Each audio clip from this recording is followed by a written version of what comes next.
Halo Sobat Historical Accurate, selamat datang di channel Historical Accurate. Di video kali ini kita akan membahas part kedua tentang sejarah BPU PKI pada masa penjajahan Jepang. Bagaimana sejarahnya? Ayo kita simak bersama-sama.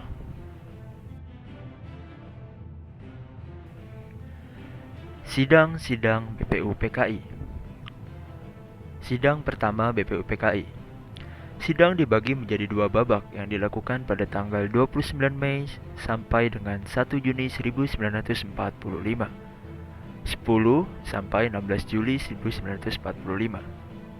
Pada sidang pertama, rancangan asas terkait dasar Indonesia Merdeka segera dipidatokan. Usulan dari Muhammad Yamin disampaikan pada tanggal 29 Mei 1945 secara lisan, yakni sebagai berikut. Yang pertama, peri kebangsaan. Yang kedua, peri kemanusiaan. Yang ketiga, peri ketuhanan. Yang keempat, peri kerakyatan. Dan yang kelima ialah kesejahteraan rakyat. Usulan secara lisan Muhammad Yamin tersebut berbeda dengan usulan yang secara tertulis, yaitu pertama, ketuhanan yang Maha Esa. Dua, kebangsaan persatuan Indonesia. Tiga, rasa kemanusiaan yang adil dan beradab. 4. Kerakyatan yang dipimpin oleh hikmat kebijaksanaan dalam permusyawaratan perwakilan. 5. Keadilan sosial bagi seluruh rakyat Indonesia. Tokoh yang mengusulkan dasar negara Pancasila selanjutnya adalah Supomo. Supomo mengusulkan rumusan dasar negara Indonesia pada tanggal 31 Mei 1945. Ia mengatakan, negara yang dibentuk hendaklah negara integralistik atau negara persatuan yang berdasarkan hal-hal berikut.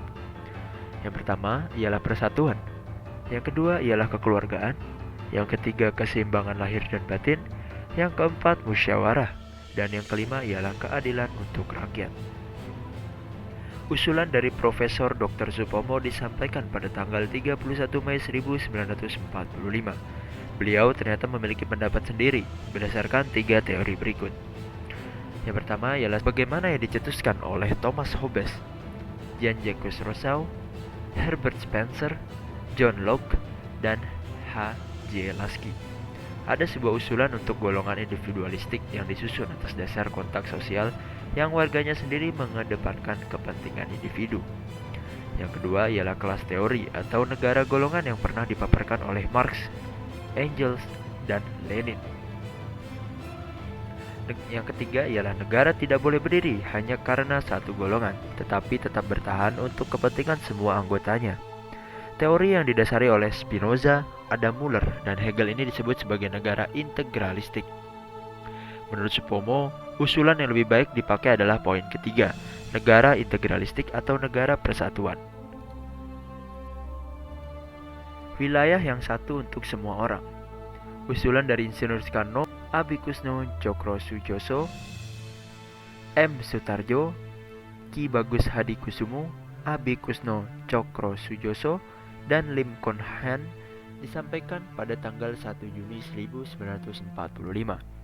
Soekarno berpendapat bahwa dasar Indonesia yang dimaksud adalah filosofis Grundlag atau berdasarkan filsafat, fundamen, dan pikiran sedalam-dalamnya untuk didirikannya Gedung Indonesia Merdeka. Untuk mewujudkannya, Insinyur Soekarno mengusulkan 5 asas sebagai berikut.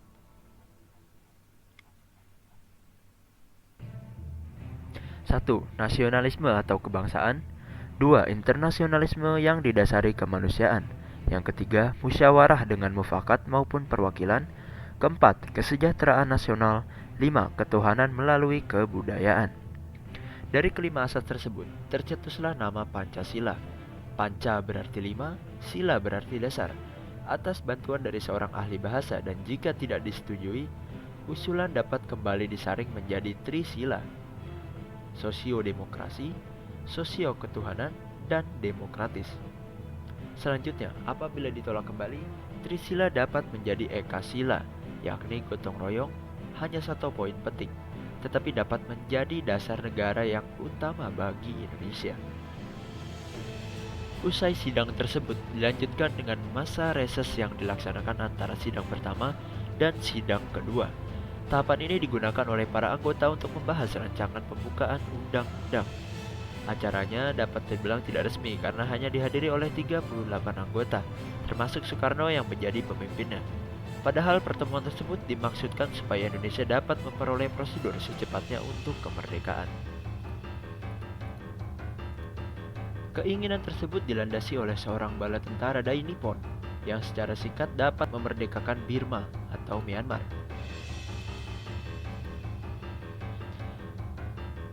Yang kedua, sidang kedua BPUPKI. Sidang kedua BPUPKI dimulai dengan adanya 6 anggota baru sebagai badan penyelidik. Insinyur Soekarno juga memberikan hasil laporannya atas pertemuan yang dilakukan pada tanggal 1 Juni 1945. Pertemuan tersebut adalah panitia kecil yang beranggotakan 8 orang, meliputi Insinyur Soekarno sendiri, Muhammad Hatta, Mr. Maramis, Sutarjo, Ahmad Wahid Hashim, Ki Bagus Hadikusumo, Otto Iskandar Dinata, Muhammad Yamin. Tugas mereka adalah menampung dan mengidentifikasi usulan dari BPUPKI. Namun, terjadi perbedaan pendapat antara golongan nasionalis dan Islam. Golongan Islam menginginkan negara yang dilandaskan syariat Islam, sedangkan golongan nasionalis berpikir sebaliknya. Mereka tidak menghendaki landasan negara berdasarkan hukum agama tertentu. Pada tanggal 22 Juni 1945, Soekarno mengadakan pertemuan dengan anggota Badan Penyelidik di kantor besar Jawa Hokokai. Pertemuan tersebut membentuk sebuah panitia kecil yang dinamai Panitia 9. Beranggotakan Insinyur Soekarno, Wahid Hashim, Mr. Maramis, Mr. Subarjo, Dr. Andes Mohatta, Dr. Andes Muhammad Yamin, Kiai Abdul Kahar Muzakir, Abi Kusno Joko Sujoso, dan Haji Agus Salim. Panitia kecil tersebut kembali merumuskan kesepakatan dari formula kedua belah pihak di BPUPKI. Tujuannya adalah untuk mengatasi perbedaan dan menyelesaikannya dengan perdamaian. Akhirnya mereka berhasil menyepakati Piagam Jakarta pada tanggal 22 Juni 1945. Dasar negara tersebut tertuang dalam rancangan preambul, tepatnya pada alinea keempat. Perbedaan usulan tersebut dengan perjanjian selanjutnya hanya terletak pada sila pertama, yakni ketuhanan dengan menjalankan syariat-syariat Islam bagi pemeluk-pemeluknya. Usulan tersebut disebut sebagai rancangan preambul hukum dasar, sedangkan Muhammad Yamin mempopulerkannya sebagai Piagam Jakarta.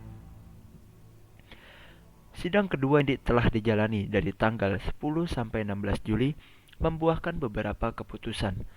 Yang pertama ialah dasar negara, yakni Pancasila yang disepakati berdasarkan Piagam Jakarta.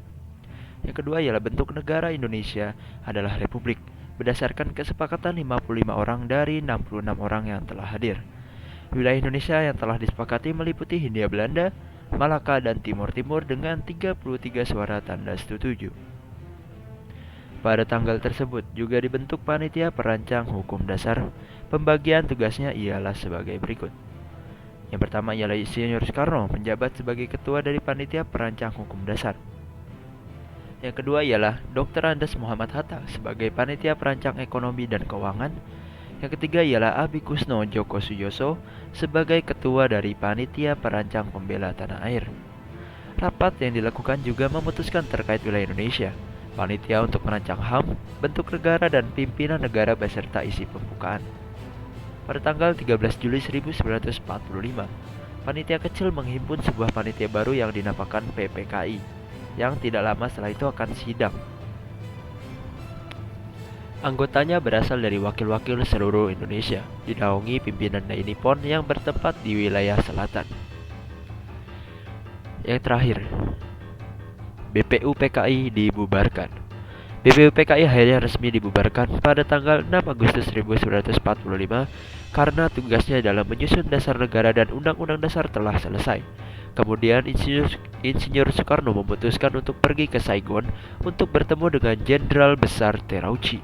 Saat kembali ke Indonesia, Insinyur Soekarno telah membawa sejumlah perintah yang isinya adalah sebagai berikut.